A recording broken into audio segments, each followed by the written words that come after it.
네, 오늘도 여호수아서 본문인데요. 여기 나온 것처럼 여호수아서 6장 17절부터 23절까지의 말씀입니다. 네, 여호수아서 6장 17절에서 23절까지의 말씀을 살펴보도록 하겠습니다. 네, 제가 먼저 읽고 이렇게 교독하도록 하겠습니다. 이 성과 그 가운데에 있는 모든 것은 여호와께 온전히 바치되 기생 라합과 그 집에 동거하는 자는 모두 살려주라. 이는 우리가 보낸 사자들을 그가 숨겨 주었음이니라.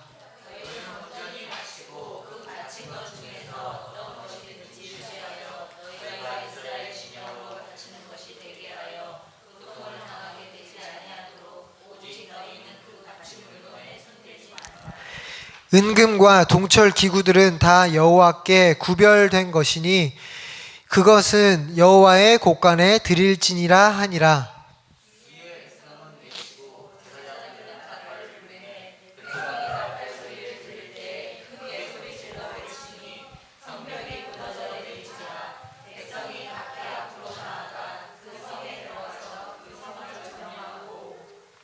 그 성 안에 있는 모든 것은 온전히 바치되 남녀노소와 소와 양과 나귀를 칼날로 멸하니라.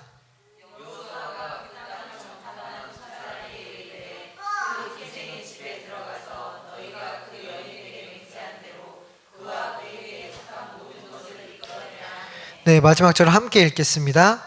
정탐한 젊은이들이 들어가서 라합과 그의 부모와 그의 형제와 그에게 속한 모든 것을 이끌어내고 또 그의 친족도 다 이끌어내어 그들을 이스라엘 진영 밖에 두고. 아멘.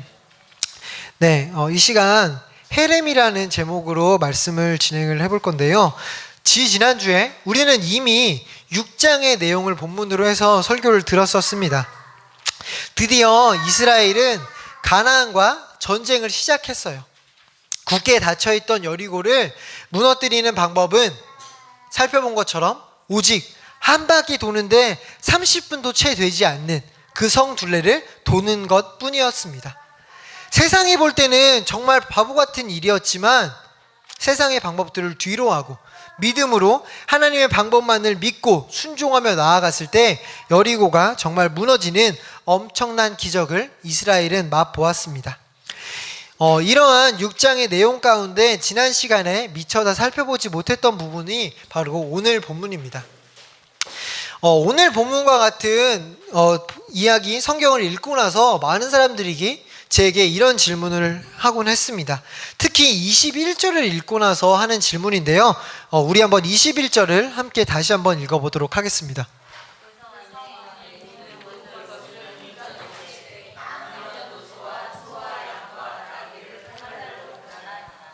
네, 어떤 질문이 좀 생기시죠?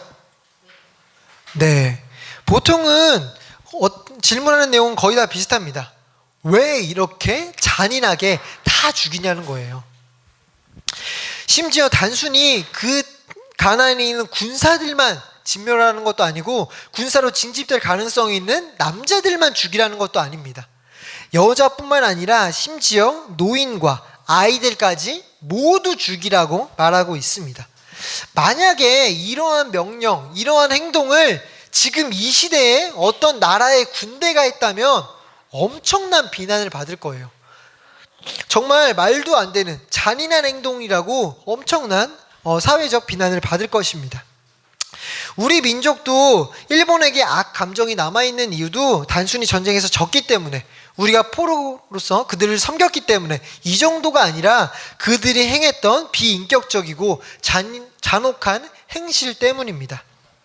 그런데 만약 오늘 본문을 문자 그대로만 이해한다면 이스라엘도 정말 그들보다 더 심각하게 매우 악랄한 집단으로서 학살을 했다고 밖에 이해가 되지 않습니다. 따라서 오늘 본문의 이러한 오해를 피하기 위해서는, 본문을 제대로 이해하기 위해서는 오늘의 제목인 헤렘이라는 단어가 무슨 뜻인지 명확하게 이해를 해야 합니다. 헤렘이라는 히브리어는요, 오늘 본문 중에 17절, 18절, 21절 등에서 계속 반복되어서 나오는 오늘 본문 중에 가장 핵심 단어입니다. 본문에서는 똑같이 번역되지 않았고요. 어떨 때는 바치되, 진멸하되, 멸하되 이런 식으로 번역이 되고 있습니다. 이렇게 헤렘은 좀 복합적인 뜻을 가지고 있기 때문에 우리나라의 언어로서 한 단어로, 한 문장으로 설명하기가 참 쉽지 않습니다. 그 가운데 좀 최대한 그래도 번역을 해보자면 하나님께 가증한 것, 가증한 것으로서 금지가 되었거나 또는 하나님께 바쳐졌기에 일반적인 접촉이나 사용으로부터 구별된 상태를 뜻하고 있습니다. 이러한 정의에서 알 수 있는 것처럼 헤렘에는 크게 두 가지 뜻이 있습니다.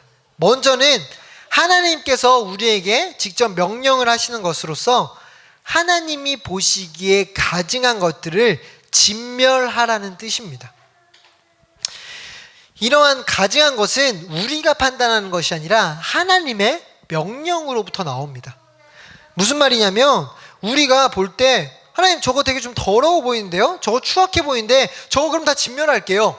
이런 식으로 해서도 안 되고, 또는 하나님의 뜻으로 볼 때 내가 하나님이라면 저건 진멸해야 되지 않을까? 감히 하나님의 뜻을 추측해서 진멸, 헤렘을 선포해서도 안 된다라는 것입니다. 오직 가증한 것에 대한 헤렘은 선하신, 하나님의 선하신 판단에 따라 하나님이 무엇을 진멸해야 될지 직접 우리에게 계시해 주신다라는 거예요. 그 계시된 것만 우리가 헤렘, 진멸할 수 있다라는 것입니다. 그렇다면 이 가증한 것들을 진멸, 헤렘해야 되는 이유는 하나님의 명령 때문인데요. 우리 한번 신명기 7장 1절에서 2절을 한번 함께 읽어보도록 하겠습니다. 네, 읽겠습니다. 시작.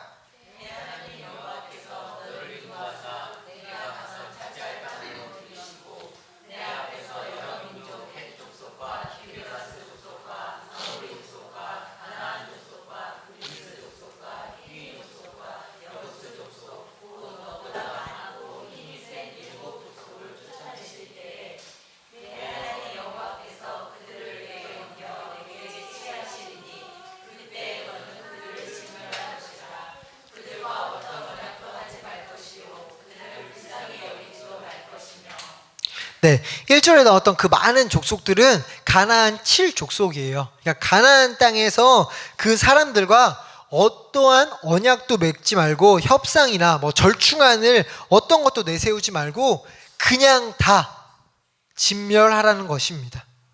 거기에 더하여서 불쌍해하지도 말래요. 보통 하나님의 성품상 왜 이렇게까지 그들을 미워하시고 이스라엘에게 이러한 명령을 내렸는지 잘 이해가 되지 않습니다. 이것을 이해하기 위해서는 똑같이 7장에 나와 있는 25절, 26절을 보면 알 수 있는데요. 우리 그 부분도 한번 읽어보도록 하겠습니다. 읽겠습니다. 시작.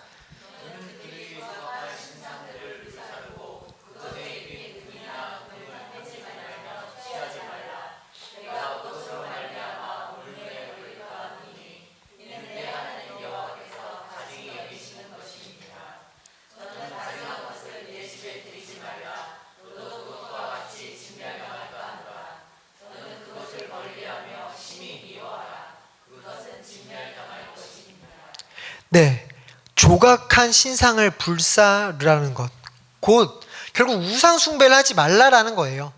이미 출애굽기 22장 20절에서부터 먼저 여호와께서 다른 신에게 제사하는 건 가증한 것이라고 말씀을 하셨습니다. 즉, 이 말씀에 따라 가나안 백성은 이미 진멸당할 사람들이었어요. 그렇기에 진멸되는 것이 너무나 잔혹하고 그런 결과가 아니라 마땅히 하나님 앞에 진멸됐어야 된다는 겁니다. 왜냐하면 계속 강조되지만 전쟁의 중요성은 거룩함이에요. 거룩한 하나님과 가증한 것은 공존할 수가 없어요. 그렇기에 진멸되는 것입니다. 이는 조금도 과하거나 나쁜 처사가 아니라 너무 심하네 이런 게 아니라 당연한 처사라는 것입니다. 그리고 26절에서 또 하나의 이유를 더 설명을 하고 있는데요. 그것은 바로 너도 진멸당할까 봐입니다. 즉 가증하면 진멸되는데 너네가 그 가증한 것들을 진멸하지 않고 있다가 너네가 그 가증한 것을 닮아 너네도 가증하게 돼요.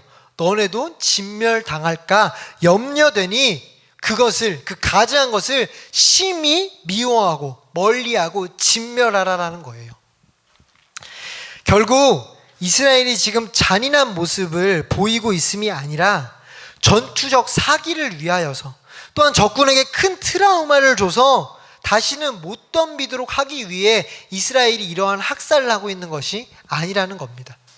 어떤 예전에 많은 전투들과 같이 가나안 땅을 드디어 찾게 되었는데 우리가 맨날 땅도 없이 유리하면서 살다가 드디어 내 땅이 생겼는데 원주민들이 반란 일으켜서 다시 또 떠도는 삶을 살까봐 전략적인 책략에 의하여서 이렇게 이들을 모두 다 학살하고 있는 게 아니라는 거예요. 오직 이스라엘은 거룩을 강조하시는 하나님의 명령에 따라 가증한 것을 진멸하고 있는, 진멸의 말씀에 순종하고 있는 것입니다. 이렇게 이미 우상숭배를 비롯한 다양한 죄악이 가득 찬 땅이기 때문에 가나안은 죽어 마땅함이었습니다. 그렇기에 이 멸하심, 헤렘은 가나안을 특별히 미워하시거나 또는 이스라엘을 너무 편애하시는 그런 것이 아니라는 거예요. 진멸은 잔인하고 포악한 행동이 아니라 악을 제하여 버리시는 하나님의 공의입니다. 하나님이 악을 보시면서도 그냥 마냥 안타까워만 하시고, 악이 있으면 안 되는데 왜 악이 이렇게 많지? 이렇게 하면서 그냥 그것을 안타까워 하시거나, 또는 악이 있으면 내가 다 멸해버릴 거야 라고 맨날 겁만 주시고 실제로는 아무것도 행하지도 못하시고 아무것도 안 하시는 그런 분이 아니시라는 거예요. 하나님은 거짓이 없으시며 공평과 공의의 하나님이십니다. 그렇게 성경에 나와 있는 축복의 말씀, 구원의 말씀도 반드시 이루어지지만 공의의 말씀, 심판의 말씀 또한도 분명히 이루어진다라는 것입니다. 특히 이러한 진멸 헤렘은 오늘 여리고에서 처음 일어난 사건도 아니에요. 우리 여호수아서 2장 10절을 한번 읽어보도록 하겠습니다. 오늘 좀 읽을 말씀이 많은데요. 네, 이거 한번 읽어보도록 하겠습니다. 시작.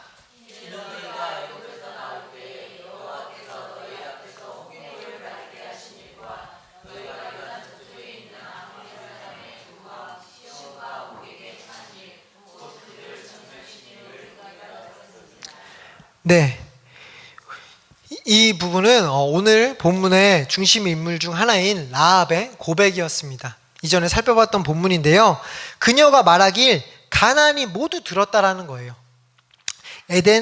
요단 동쪽에서 두 왕을 전멸시킨 일, 이 전멸도 똑같은 헤렘이라는 단어입니다.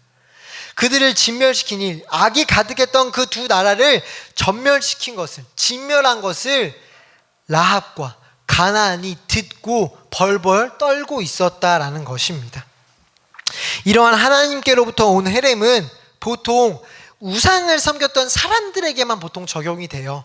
그래서 진멸의 대상은 가증한 죄를 지었던 사람이나, 조금 더 확장되자면 그들이 만들었던 우상, 이런 것들을 진멸하는 선에서 끝이 납니다. 그렇기에 가축이나 은, 금 등의 전리품 등은 이스라엘이 소유할 수 있었어요. 자기의 소유로 가질 수 있었다라는 것입니다. 그런데 오늘의 여호수아는 기존에 하나님께서 허락하셨던 가증한 것들을 진멸하는 헤렘 위에 자신의 소유로 드릴 수 있었던 소와 양과 나귀 등의 가축들을 진멸하는 헤렘과 은, 금, 동철 기구 등도 여호와의 곳간에 모두 구별하겠다라는 헤렘을 더하고 있습니다. 이것은 우리 쪽에서 하나님께 자발적으로 온전히 드리는 자발적 헤렘이라고도 볼 수 있는데요, 이에 대한 내용이 레위기에 나오고 있습니다. 우리 레위기도 한번 읽어보도록 하겠습니다. 레위기 27장 28절 읽겠습니다. 시작.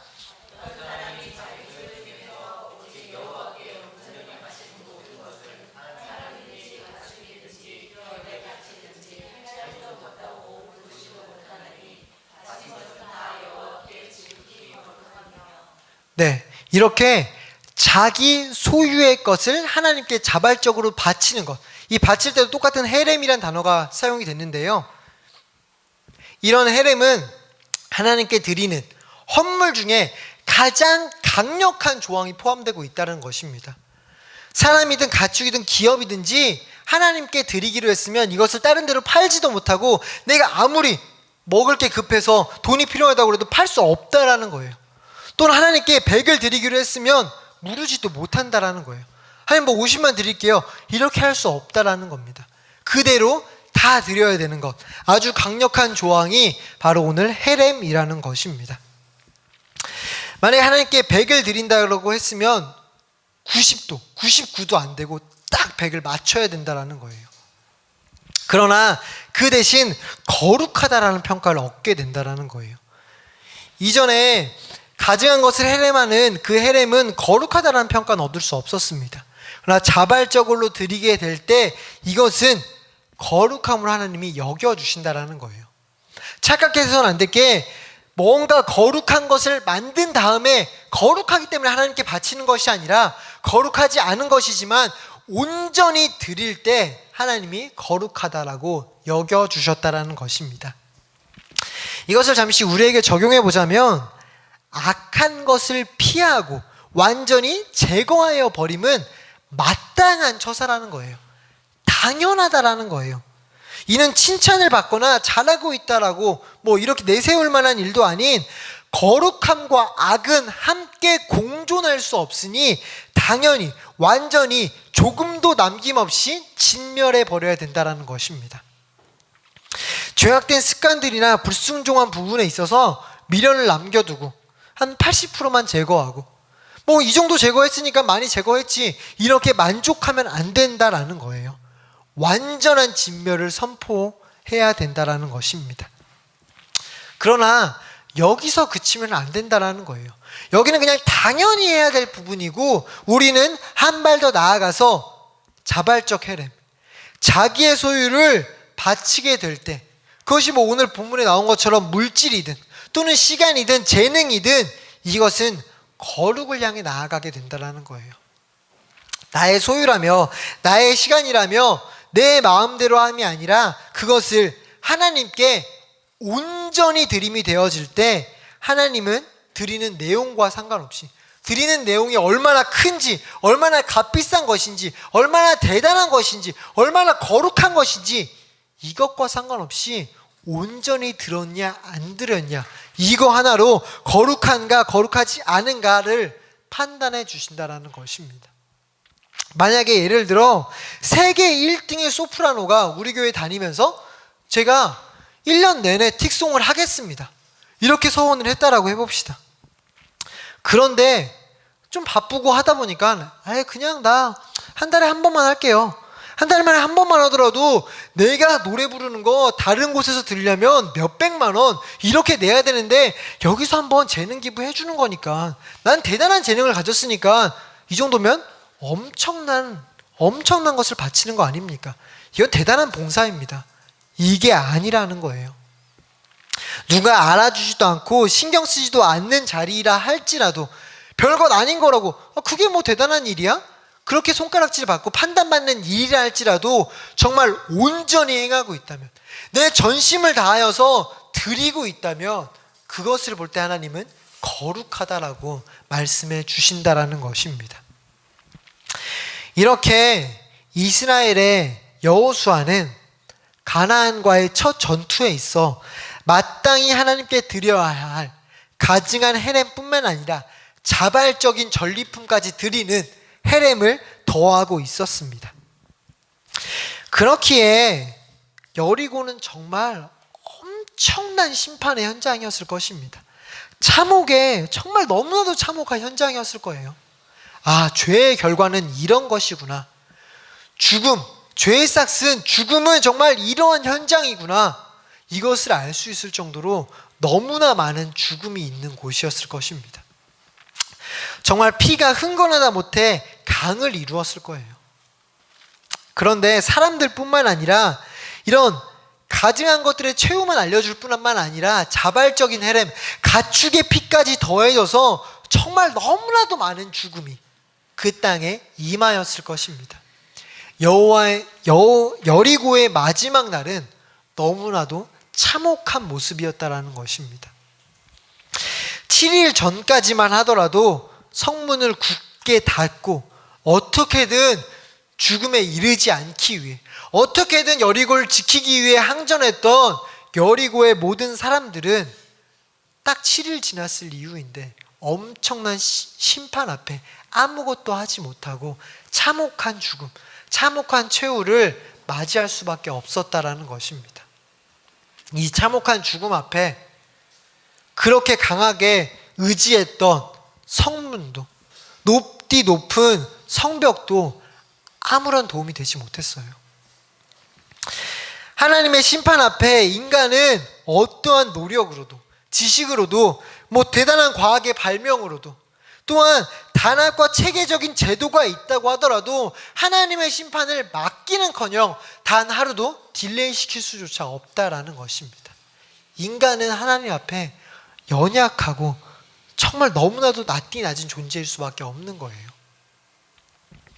이렇게 속수무책으로 완전한 진면을 받아들일 수밖에 없는 상황 가운데 이미 심판이 선포되어서 더 이상 아무것도 할 수 없는, 그냥 죽음을 맞이할 수밖에 없는 그 희망이 전무해 보이는 상황 가운데 구원을 받고 있는 인물이 하나 있습니다.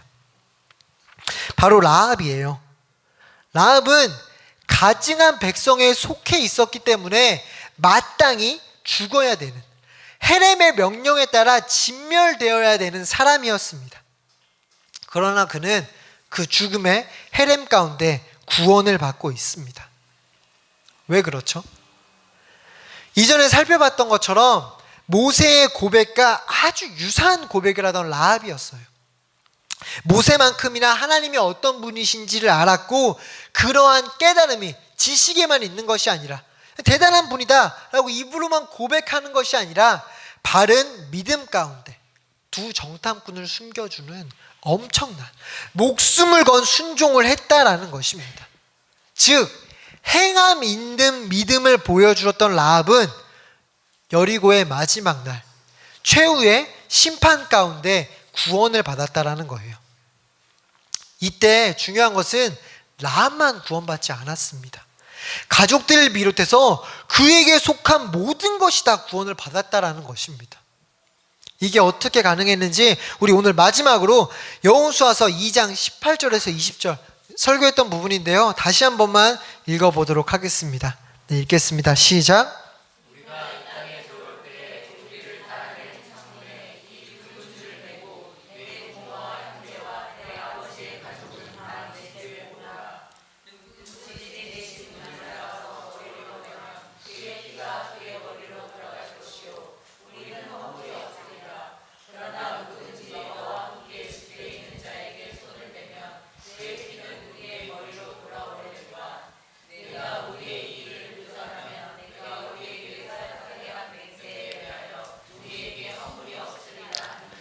네, 이것은 라합이 그 정탐꾼들과 마지막 계약, 언약을 맺었던 부분입니다. 너가 이렇게 해야만 구원을 받을 수 있다라는 거예요.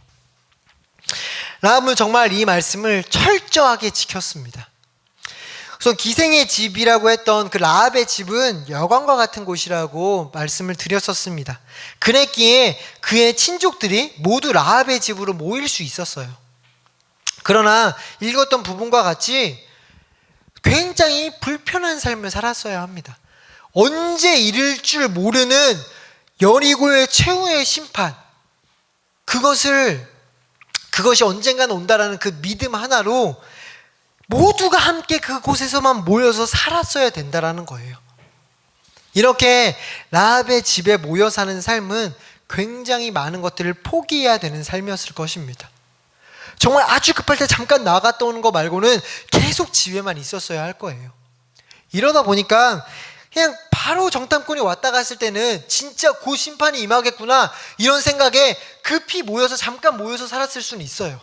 근데 점점 불편하고 불평불만들이 같이 터져 나오고, 차라리 이러기보다는 우리 그냥 멸말당할 징조가 조금 보이기 시작하면, 군대가 이 성 가까이 오면 그때부터 모여서 살면 되지 않을까? 지금은 다 흩어져서 우리 하고 싶은 대로 불편하지 않게 그냥 원래대로 잘 살아가다가 마지막 날에 여리고 진짜 무너지기 1시간 전에 그때서야 급히 모여서 우리 그때서 구원받자, 이렇게 생각할 수 있다라는 것입니다. 왜 굳이 사서 고생하냐고, 왜 굳이 먼저 불편할 필요 있냐고, 이렇게 말할 수 있다라는 거예요. 실제로 교회에서 심심치 않게 들려오는 소리가, 어차피 믿으면 천국 가는데 왜 먼저 하나님께 나와서 세상에서 즐길 것도 다 못 즐기고 영적 싸움 가운데 막 그렇게 치열하게 살아갈 필요 뭐 있냐, 죽기 전에, 임종하기 직전에 그때 그냥 하나님 믿는다고 고백하고 그 다음에 천국 가면 되지 않냐, 어차피 그냥 끝에만 결과만 좋은 거 아니냐, 좋으면 되는 거 아니냐, 이런 식으로 말하는 사람들이 있습니다. 만약 라합도 이런 어리석은 생각을 했다면, 라합도 그냥 그날 잃으면 갑자기 그때서야 봅시다, 이렇게 생각했다면 도적같이 잃은 이 여리고의 마지막 날에 결코 자신뿐만 아니라 자신의 모든 친족 그리고 모든 소유를 다 구원받지는 못했을 것입니다. 이런 것을 볼 때 라합은 정말 철저하게 이 읽었던 2장의 본문 이후로 철저하게 마지막 날 여리고의 최후의 심판을 기억하며 그것을 준비하며 산 것을 알 수 있습니다. 언제 올지 몰랐을 거예요. 그러나 분명히 온다라는 확신과 믿음을 가지고 그날을 준비했다라는 거예요. 진짜 라합은 몰랐어요. 하나님이 좀 미리 알려줬으면 7바퀴 돈 다음에 7째 날 7바퀴 돌면 그때 무너진다 했으면 6째 날까지는 놀다가 7째 날부터는 모여 있었으면 됐을 거예요. 근데 라합이 볼 땐 정말 어처구니 없는 행동이었을 거예요. 7바퀴 돌고 있는 모습에.